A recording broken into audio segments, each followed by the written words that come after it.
இன்னைக்கு உலகத்திலேயே பெரிய பிரச்சனை கவலை தாங்க.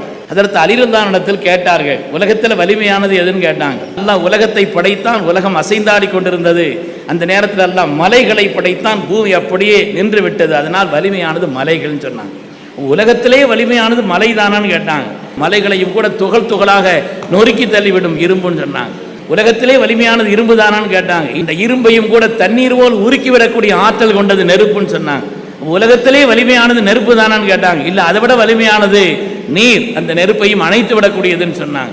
உலகத்திலே வலிமையானது நீர் தானான்னு கேட்டாங்க. இல்லை, அதையும் சுமந்து சொல்லக்கூடிய மேகம், காற்று. உலகத்தில் வலிமையானது எதுங்கன்னு கேட்டாங்க. இல்லை, அதை விட வலிமையானது தூக்கம்னு சொன்னாங்க. உலகத்திலே வலிமையானது தூக்கம் தானான்னு கேட்டாங்க. இல்லை இல்லை, அதை விட வலிமையானது கவலைன்னு சொன்னாங்க. ஏன்னா கவலை வந்தால் தூக்கம் போயிடும்னு சொன்னாங்க. அப்போ அதை விட வலிமையானது வேற ஒன்றும் இல்லையா? உலகத்திலே கவலை தான் வலிமையானதான்னு கேட்டாங்க. இல்லை இல்லை, அதை விட அல்லாஹுடைய திக்ருன்னு சொன்னாங்க. அல்லாஹுடைய திக்ர் இருந்தால் கவலையும் போய்விடும்.